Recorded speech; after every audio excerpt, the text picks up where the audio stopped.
Hello, and welcome to Chapter 8 of our textbook, Patterns in World History. We're still continuing to talk about that particular era of 1200 years between 600 BCE and 600 CE, but this chapter will be talking about the region of India. So let's get to the PowerPoint. And we will find in India a massive collection of very different empires, very different ways of governing, and these will be affected not only by emperors and strongmen, they will be affected by religion as well. That will be a very large determining factor in uh, the movement and formation and uh, reign of various leaders. We had started of India, of course, by talking about the Harappan people in the Indus River Valley, the cities of Harappa and Mohenjo-daro. These cities had declined for a reason we're still not sure of, but we do think it had to do with environmental factors, such as desertification. But the people themselves moved out of these urban areas and moved east into more fertile areas, into areas that had particularly good growing regions, and that they divided not into cities, but into very small rural organizations. Now, there had been groups come in to form empires before this, most notably the Indo-Aryan people from the north. But we'll be talking about a new set of rulers at this point. So by 300 BCE, we see the real growth of population in India is no longer on the very most western areas of the Indus River, but focused along two very important rivers, the Ganges, which flows west to east, drains parts of the Himalayas, and empties into the Bay of Bengal. The other river is the Narmada. It travels east to west and drains into the Arabian Sea. So, two very important waterways for the development of agriculture, irrigation, etc. These extensive agricultural demands are going to need a lot of infrastructure for irrigation, not just necessarily because they were dry, but because they were wet. Because remember, this area gets a monsoon every year, pretty predictably, from about May to June to October of constant rain. So irrigation, to make sure that there's enough water during the dry time and not too much water flooding the area during the wet time, that calls for infrastructure and organization between multiple groups of people, because it's a very long river, it's a very large area. And so that calls for organization and laws. So that those irrigation projects are going to encourage the growth of cities and encourage the growth of governments as well. But not all of these governments are going to be necessarily uniform. We're going to see multiple governments spring up, and one in particular, one by Mahapadma Nanda, will create with the people of Nanda a republic. Now, republics were not new at this moment. A republic simply means that there is no king. It doesn't mean there's not a strong ruler, and it doesn't necessarily mean republic as we know it with elected officials, as we currently know it now. Remember when we talked about the Romans and the Roman Republic, that was formed when they got rid of their kings. They had to form something, and so they formed a government of just pretty much regular people, and they called it the res publica in Latin, or the republic thing, but we use the term republic. Uh, Mahapadma Nanda was an interesting ruler in that he was not a member of the Brahmin caste. He was not a member of the top caste. Most of the leadership came from that top caste. The Brahmin were responsible for interpreting the Veda, for setting laws. Well, Mahapadma Nanda was of the lowest caste, the Shudra, and he is going to seize power in the city of Magadha and turn the area into a republic that will in turn be overtaken by Chandragupta Maurya, who we will expand the republic even more. So we know the republic after Chandragupta Maurya, and they will put the capital of this republic in Palitipura, and this republic will be sufficiently strong enough not just to build quite an extensive empire, to create a very wealthy empire, but they will be strong enough to repel some pretty awesome invaders. Let me go back one map. Whoops.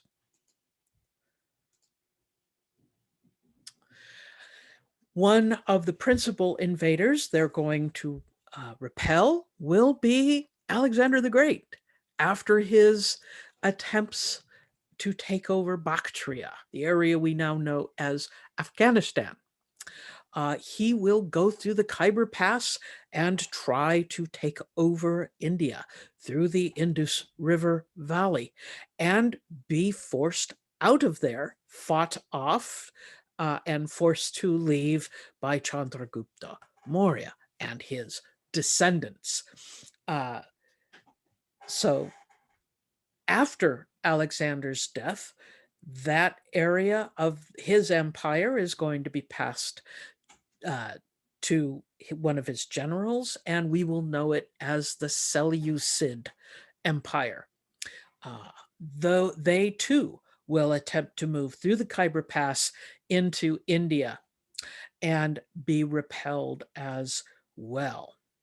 So one thing we will find out about the Indian subcontinent and why it keeps being invaded is the fact that it has so many important agricultural products and other products and riches and people that make it highly desirable. So unfortunately, it's going to be invaded quite a bit.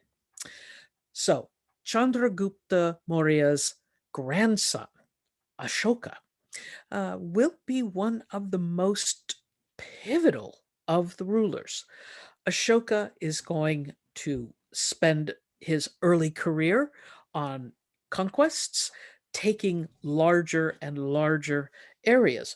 However, he will find that the violence is disturbing. It repulses him after a while.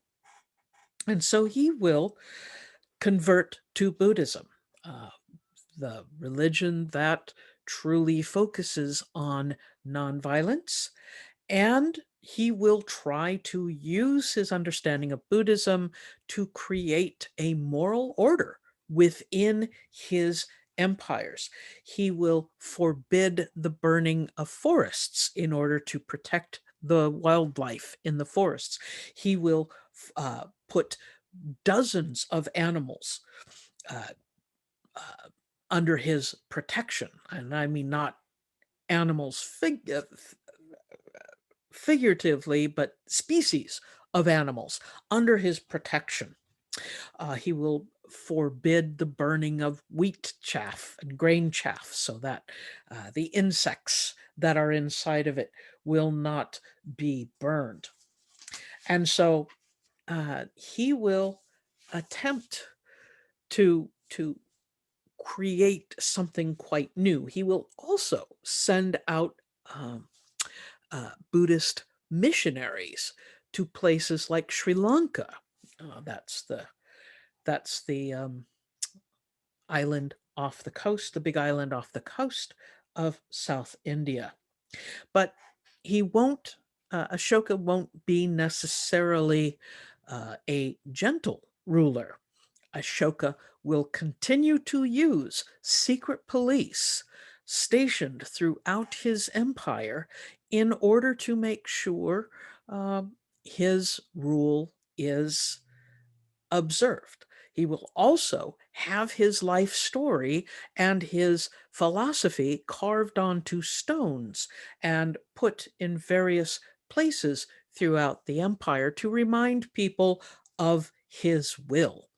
So we will see under Ashoka a, a growth of trade, of goods moving back and forth. We'll see goods plying the Bay of Bengal and the Arabian Sea, moving out to other places. So Ashoka is an extremely expansionist sort of emperor, or leader of his republic, uh, but after a while, he will be using the expansion he will be doing is through trade and through missionary work as well. Uh, his area, Patapu, Patalipura, hmm, hard to pronounce. Pataliputra is going to be a center for all sorts of trade, the goods of India, even produced goods. His wealth and the wealth that he creates in his kingdom is going to be, as I say, a real draw for other people wanting to come in and take it over. And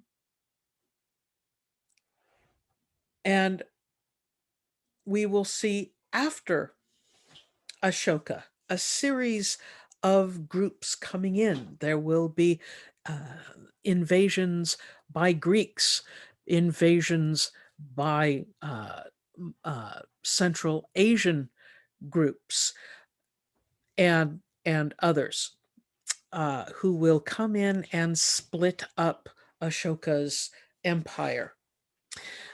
By 185, that empire will be completely dissolved into regional kingdoms rather than in one very large empire.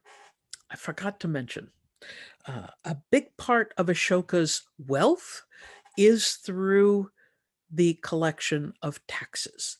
In India, the tax system was based not on income, but on agricultural products, because most of the activity in India is based on growing food for people to eat. So those agricultural products, they will be very good at growing them, and that will be a ready source of income for these various leaders for the next several centuries.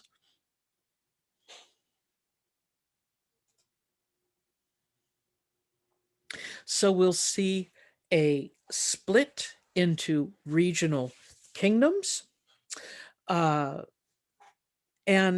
quite some time with different kingdoms. We will see a reunion, another empire formed known as the Gupta Empire, led by Chandragupta, who will be working to create his empire and have it pretty much in place by 320 CE. So it's a long gap there of that subcontinent broken into regional kingdoms, and then the Guptas will be reorganizing them. And the Gupta Empire is important to understand because they will bolster Hinduism, the religious tradition that had been in India for a very long time. The Guptas will be interested in strengthening it and do some very interesting rethinking of it.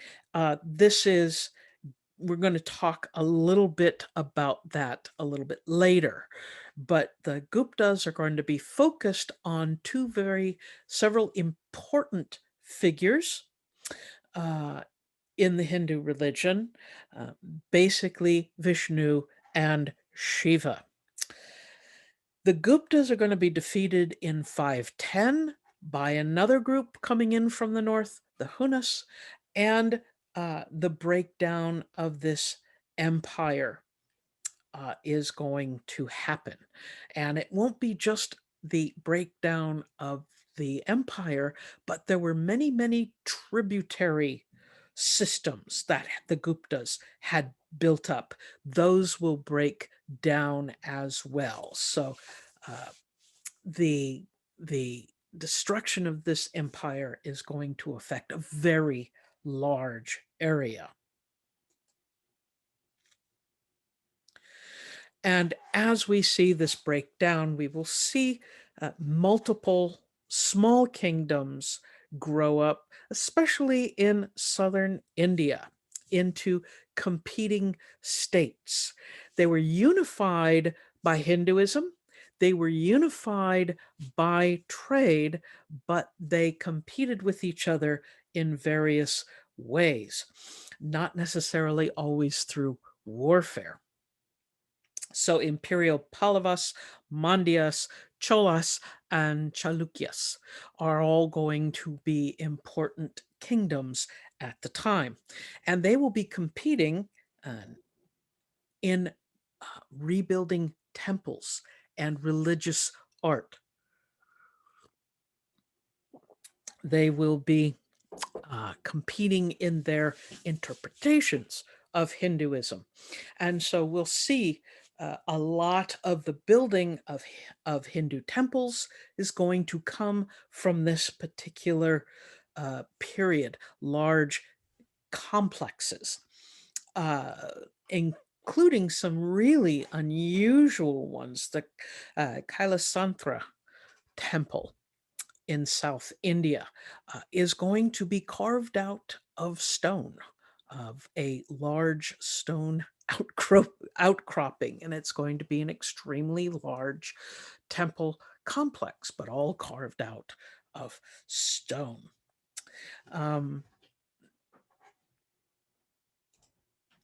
By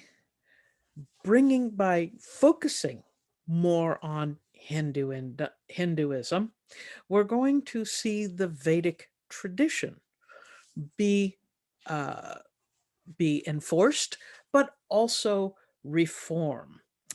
The Upanishads are going to be a product of that reformation. They will begin with the disciples of the Vedic tradition who wanted to merge their personal self, or Atman, with the universal self, Brahman. This is possibly a reaction to the fact that they had Buddhism to consider, rather than Hinduism staying a purely community or state religion.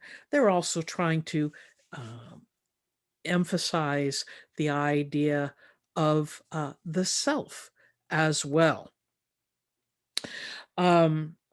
So the Upanishads, or these new sources of Vedic traditions, the will start around 700 BCE and work through these times. Now the Vedas, the actual hymns that described the rituals and put together the central concepts of Hinduism, they were much older. They came from around 1200 BCE with the Indo-Aryan invasion and the warrior republics. So they had been around quite some time. So you can imagine uh, new generations come along and they want to reconsider it. The word Veda means hymn. So they were hymns, but they were hymns that described rituals. In other words, they were hymns that had a particular point in mind, and they were used as a teaching mechanism as well. It was thought that through the study of the Upanishads and through the consideration of the self, Atman, and the universal self, Brahman, one could release oneself from the cycles of rebirth and re-death, the ultimate idea of escaping this cycle that was ongoing. The urbanization that happened after this period of villages, when we see the republics and the other empires being built, we're going to see more classes of people, more jobs, more specialization. So it's no longer as simple as just the Brahmin class, the warrior class, the tradesman's class, and the peasant class. And so where, if you are not one of those four particular jobs, where do you fit in these traditions? So it's going to take some reinterpretation, which of course was the job of the Brahmin, the visionary people. It was also having these group rituals and sacrifices and ceremonies done in terms of statecraft, that if everyone did them, it unified the idea of a unified state. So it was not unusual for the emperors to use this kind of ritual as statecraft. However, in later reforms of the Vedic tradition, that's going to seem formalistic and maybe even wasteful, and that it did not have the the kind of impression on the individual that these basic rulers, they would imagine, was happening. In fact, many saw these rituals as being meant for kings, not being meant for the average person. It's kind of what we're talking about, thinking about the personal self as well. And so we're going to see early on some rethinking, some breaking away. One of the movements that's going to break away will be Jainism. Jainism was a creation of one man, Nigantha Nataputta. He will be born when? Okay, 536, 563 BCE, and start his ideas and his preaching around 540. But he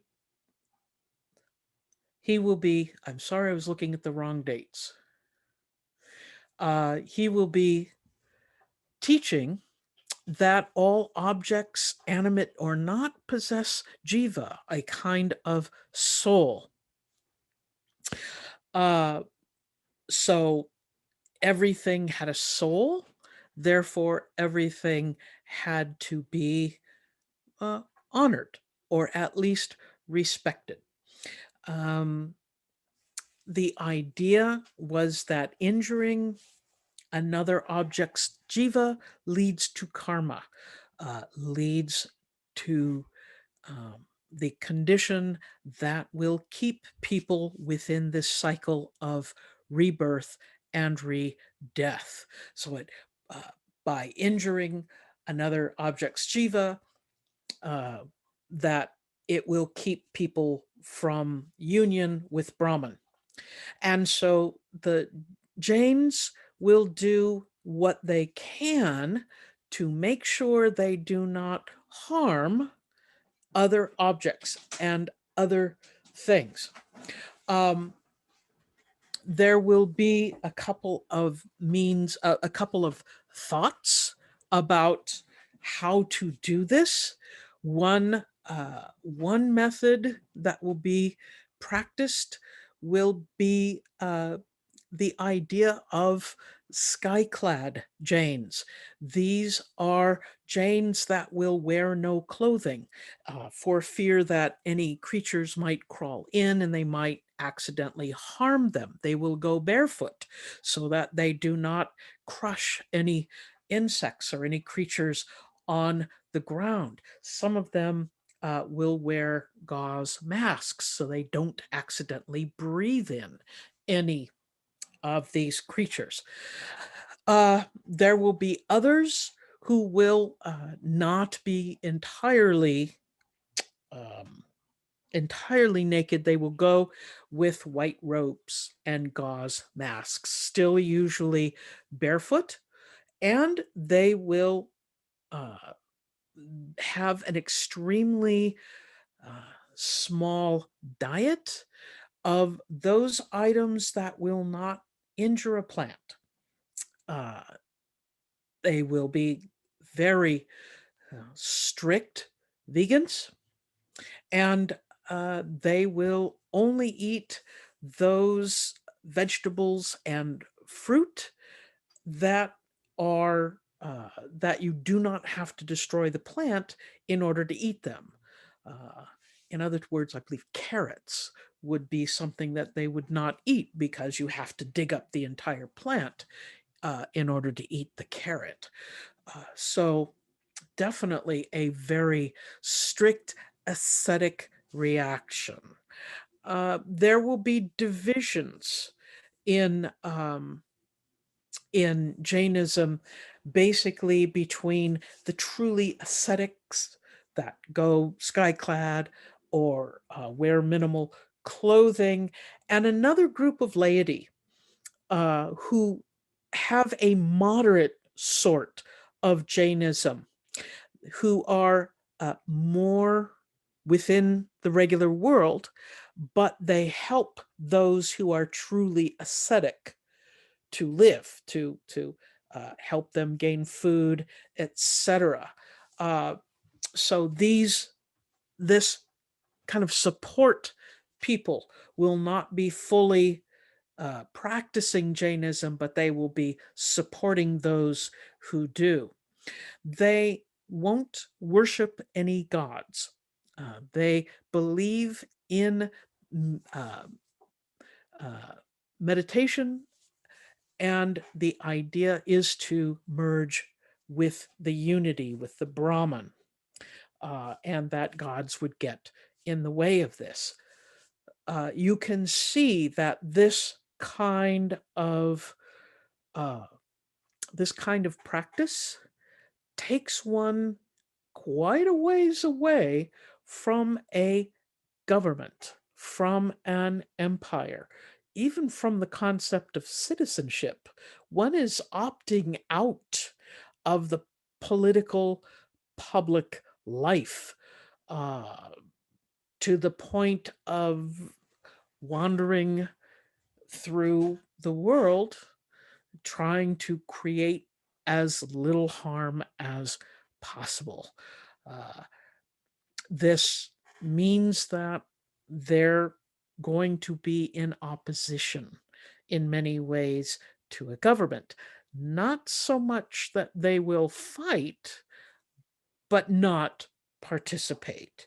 And sometimes that in of itself is going to be sufficiently radical.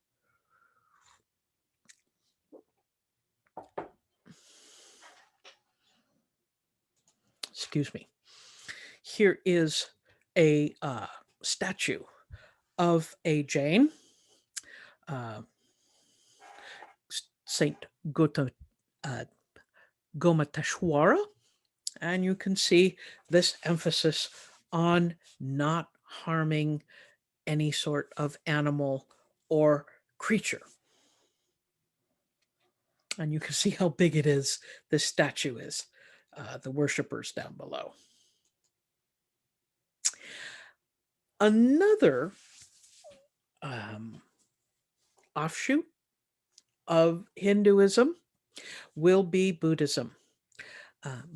Buddhism was a reaction against extreme Jainism. The founder of Buddhism, Siddhartha Gautama, is going to attempt to be a Jain. He will almost starve himself to death. According to their tradition, he grew up in a somewhat wealthy family. He saw suffering around him. He decided to be a Jain, almost starved to death. And then through meditation, he becomes enlightened and is called the Buddha, or the enlightened one. He will teach that there are four noble truths about life and suffering. Basically, that suffering is due to the attachment of material goods. The four noble truths: all life is suffering. Number two, suffering arises from craving. Number three, to stop suffering, one must stop craving. And number four, one stops craving through following the Eightfold Path. The Eightfold Path is the way you stop the craving. And those eight elements of that Eightfold Path: right views, right resolve, right speech, right conduct, right livelihood, right effort, right mindfulness, and right concentration. And through this, the adherents hope to become enlightened and become in unity with the Brahman. Buddhism was more popular than Jainism because it was less extreme, less severe. Buddhists were not as separate from the rest of the world. They had monks who spread the ideals throughout much of Asia, and they had a code of conduct that favors altruism.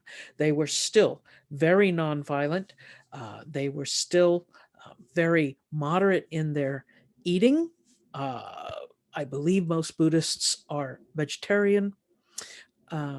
So it is another tradition that is going to be followed. Now, Buddhism is going to be separated into two main vanchas, Theravada and Mahayana.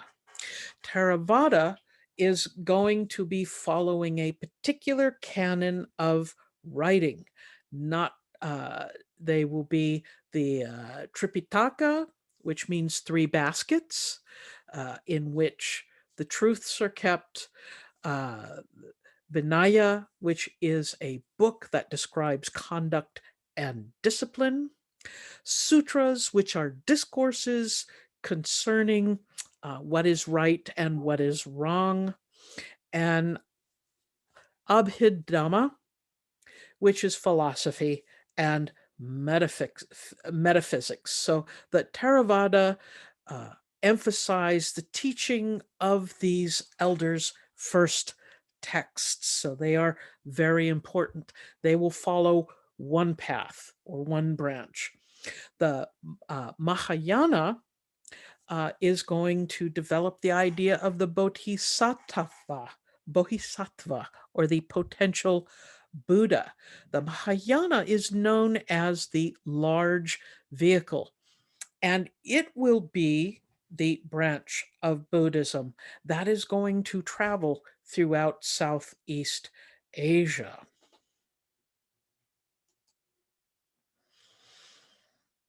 And it will be moving throughout throughout Indonesia, throughout Vietnam, but it will also make its way into China. And there will be considerable following in China, but there will also be Buddhism that will travel through Korea and Japan as well. A lot of the adherents in here in the West tend to be Zen Buddhists, which are from Japan. But it's going to be moving along the trade routes, especially when we're talking about going into China. Those are the main trade routes back and forth. The journey to make it there is quite harrowing. In that it is quite a trip.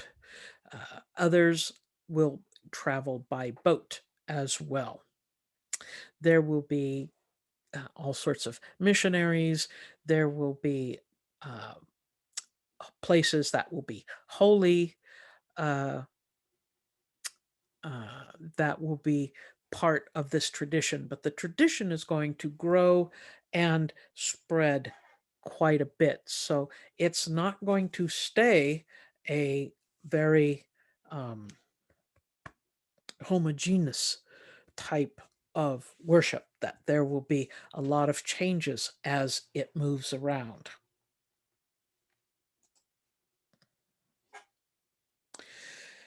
The Vedic tradition is going to change with it as well. It will respond to Jainism and Buddhism. Both Jainism and Buddhism focus on the individual. Vedic tradition focused on the community. These are the big differences. That as the Mauryan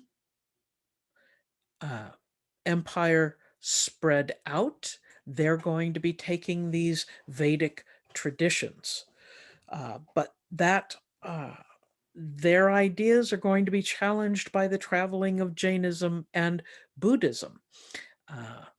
That this whole social order is going to be questioned by those two coming later. The later empire of the Guptas are going to rejuvenate the study of Hinduism.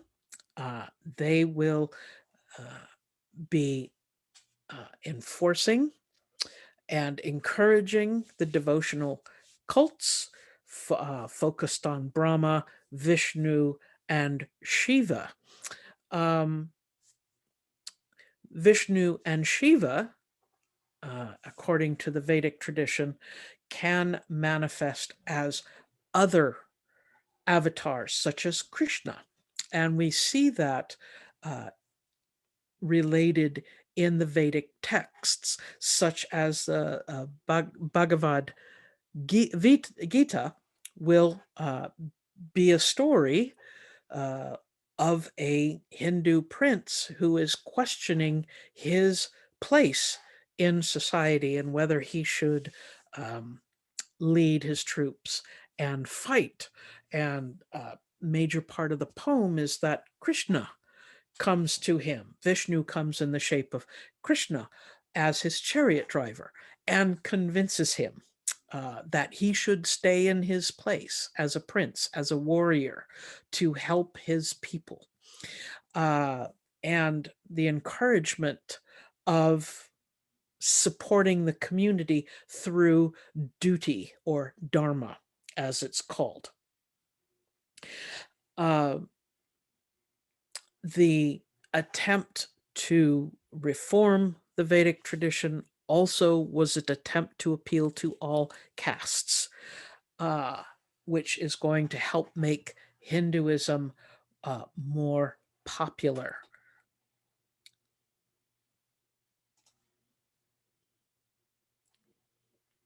So economically, as I mentioned before, the basic tax system in India was an agricultural tax, and it's going to be expanded in the other empires, especially the later empires, on trade goods. Remember, the Guptas were very intent on trading far and wide. And this meant that of the four traditional castes, remember the Shudra, the bottom one, grew the food, but there was the caste above that, the Vaisya, or the merchant class. They're going to be a class who will become extremely important when it comes to trade, when it comes to moving goods around. This is going to make India different from many other societies that we have talked about or will talk about. And that is the idea of the merchant class as a beneficial class. In other places, it was frowned upon to be a merchant. It was considered a sullied job, handling all that money and everything, and what kind of benefit did you leave behind? But that merchant class, being able to move, being able to sell things, to bring things in that weren't there, makes for a very different distribution of goods. But with all that trade, they're going to need bankers. So definitely the birth of banking is going to be one that not only is a place for people to keep money, but to get money, loans. When a ruler of an empire needs to go to war, war is the most expensive thing any country, empire, kingdom, you name it, does. It's not just the cost of the weapons, it's the cost of feeding and caring for the fighters, and it's the cost of what's not getting done by these people if they're off fighting a war. They're not growing food, they're not making products. So if you've got a your taxes based on agriculture and produced goods, and all of a sudden you've got to form an army out of the people who are now no longer paying taxes on the food they grow or the goods they produce, you're going to be in trouble. And so rulers for time immemorial are going to be dependent on borrowing money. So these banks formed by the merchant class are going to be extremely important when it comes to financing the government, not just for your average person borrowing money or using a bank.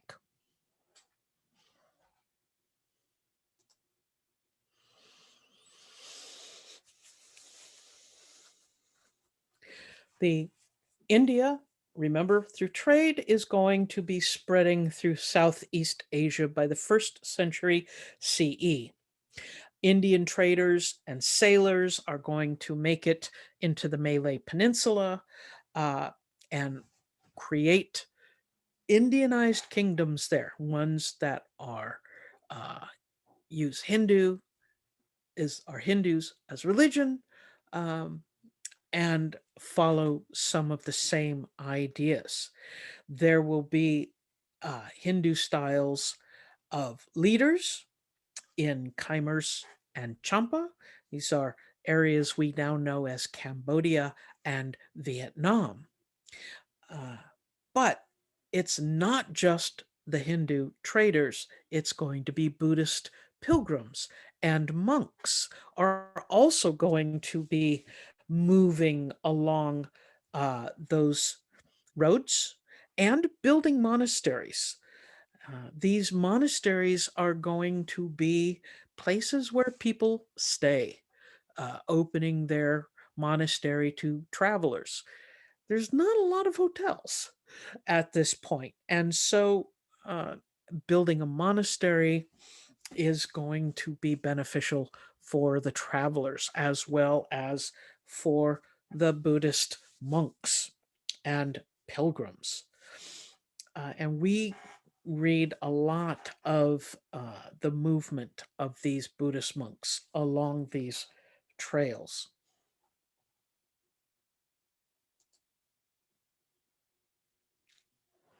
So that caste system or the dharma or the sense of duty and place for the society, uh, we're, we find that that system, that caste was in place by the Mauryan period, and it allows for a stable system for a lot of different people. That remember, there's a lot of different groups speaking many different languages. Having a caste system as a way for people to organize is is very helpful. Um, that the idea that of jati, or that each person has a place and each person is valuable in that system, is one way to organize a society.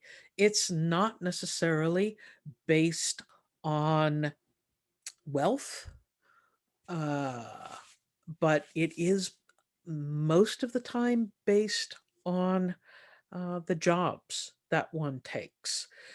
Um, it allowed for the spread of empires in India that practiced Hinduism to uh, absorb and acculturate different people into society as a whole, with the expectation of each caste had its own rights and responsibilities through social function within that society. uh, Ashoka was very adamant about dharma, about duty according to social position. Um, from about the 5th century BCE onward, we'll see the system become less and less flexible as these codes, such as the Code of Manu, are going to be written into laws and solidified conduct. So it's going to become less flexible. Um, the Guptas are going to encourage it, enforce it as well. And in their areas of reform, are going to emphasize it as a way to create social stability. However, you will have the Jains and the Buddhists are threatening to undermine that system because they're working on an individual basis, with the individual attempting to move into the Brahman, into the universal, rather than work as part of the society. So we do have these systems that are actually different and differentiating for these people.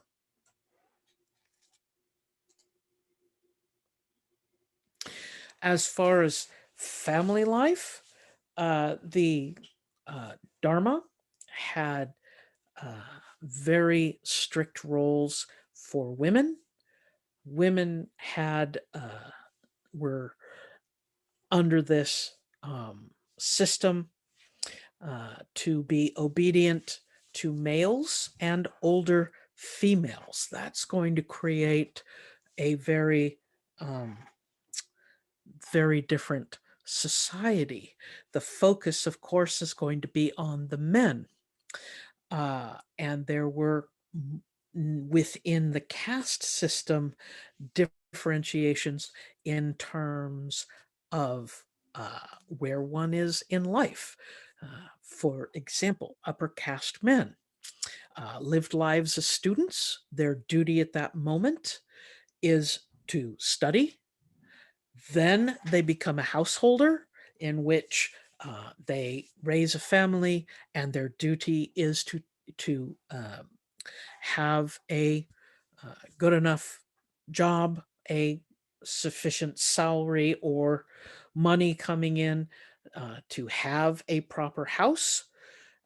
Then an idea of a time as a hermit when they no longer have the duties of householding, that they're no longer needed in that direction, and then as a wanderer, someone who takes up these ideas of wandering through the countryside as in one's old age.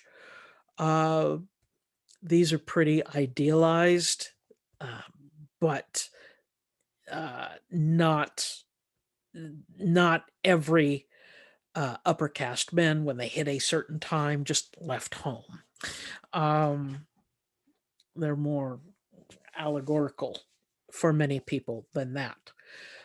As I said, a woman's dharma is defined by loyalty and obedience to family authority. However, property rights were limited for women as far as owning property, but inside the household, the women controlled accounts and running the home.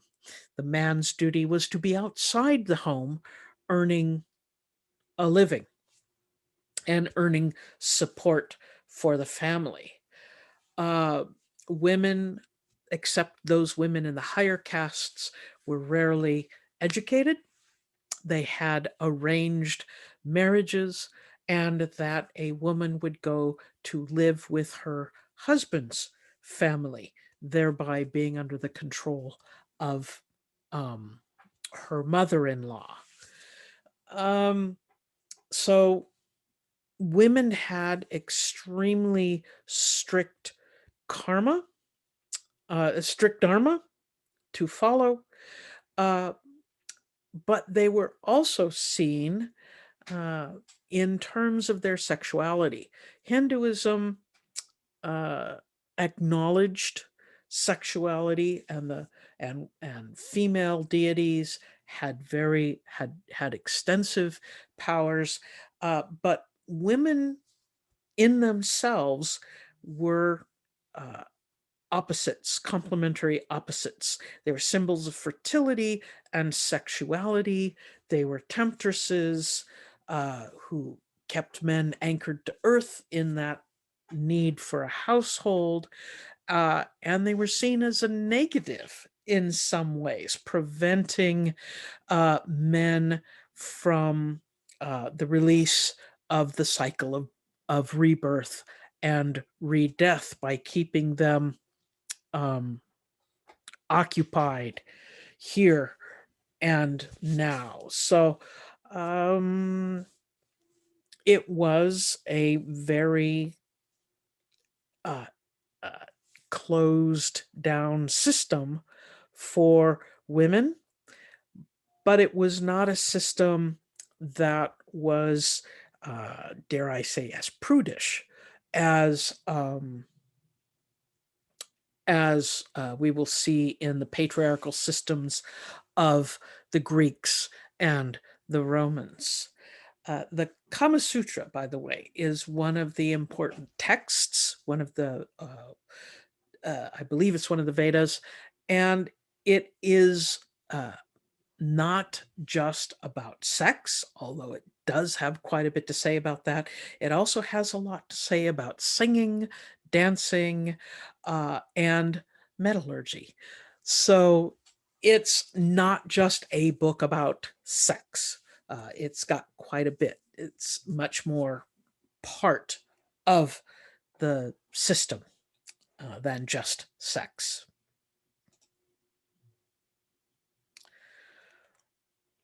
There will be in this interchange of trade, in this interchange of um, groups trying to come in to invade, an exchange of ideas as well. It's not always about weapons. Sometimes with this trade, we see ideas moving back and forth, and there will be a moment of exchange in art called Gandharan art, in which we see a change in the Indian representation, especially of Buddha and Buddhist thought, where we see rather than symbolic art, we see personified images of Buddha as human or images of people in Buddhist art. And so there is this exchange that's going to affect art.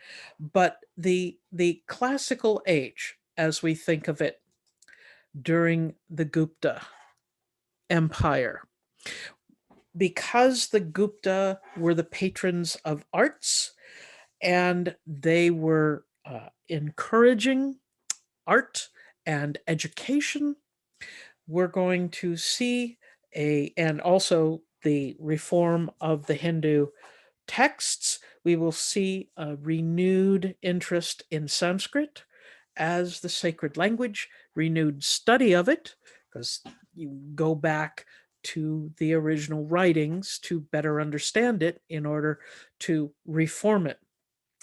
But we'll see ideas from the Greeks, the Romans, and the Persians coming into India between 200 BCE and 200 CE. This was an important formative time for the Hellenic culture coming in to India and throughout the Mediterranean world as well, in the Middle East, and the Persian um, culture moving as well, that we'll see imported ideas of science and math coming out of the Greek world, coming out of the Roman world, coming out of the Persian world, entering into India.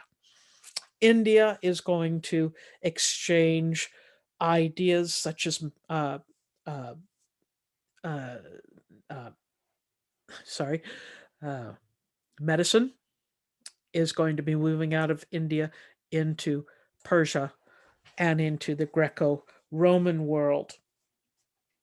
The ideas of the solar calendar and the zodiac are going to be introduced to India. The ideas of philosophy will be shared during the Gupta period. And we will see innovations coming out of India based on the exchanges during this time. The decimal system, the zero as a placeholder, positive and negative numbers. These will be innovations coming out of India. They will calculate pi to 4 decimal places. Pretty impressive. And we will see new numerals coming out of India. Now, in Europe, they'll be called Arabic numerals. Those are the numerals 1, 2, 3, 4, 5. They are actually from an Indian writing system. And so these exchanges of ideas. They're going to lead to some disagreement about who came up with this idea, who came up with the innovation. Uh, but it is a sign that they were sharing these ideas back and forth. And this richness of culture, of intellectual thought is going to lead to a lot of innovation during this time.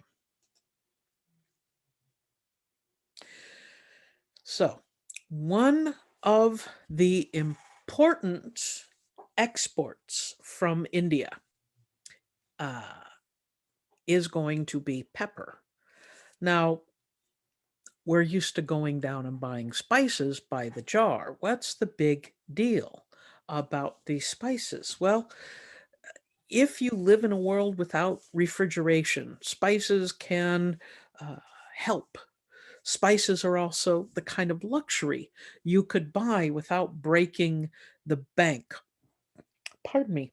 But pepper uh, was a particularly desirable spice.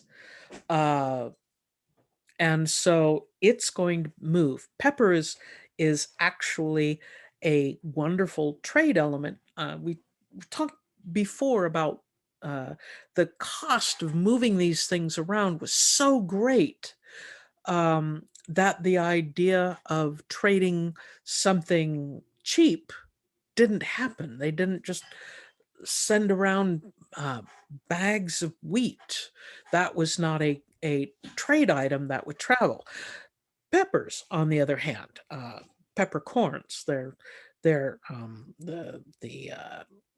bud off of no the seed off of a tree that grew in India.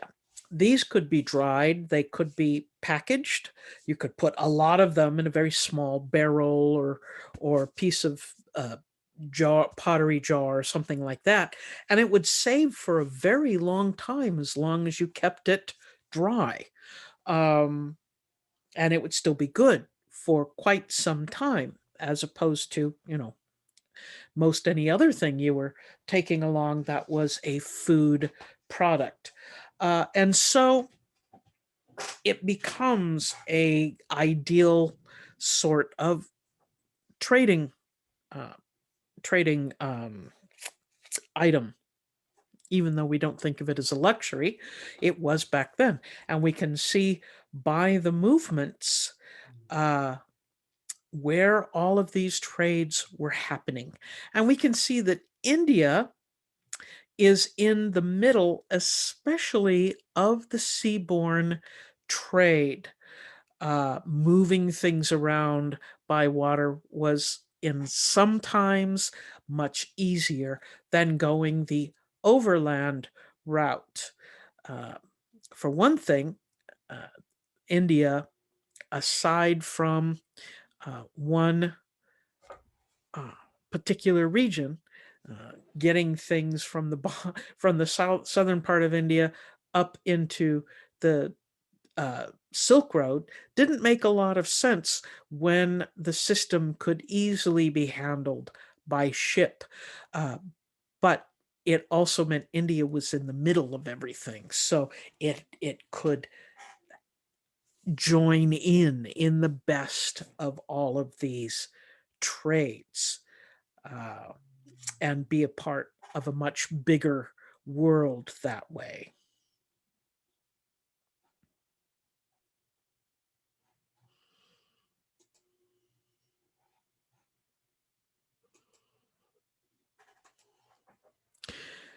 So that is chapter 8. I barely skimmed the surface and talking about 3 major religious traditions at one time. Um, Obviously, I cannot get everything in. I know that here at Nova, we have so many different people and traditions from around the world and cultures that you are very likely to find to find people who are Hindu, Buddhist, um, and so that kind of that part of their traditions they're sharing with us right now. Now, we haven't gotten to other traditions that are going to be starting up in India after this part, and I'm thinking mainly of the Sikh tradition. And later on in Indian history, we will also have the Mughal tradition, but we won't get to them in this course. That's in 112.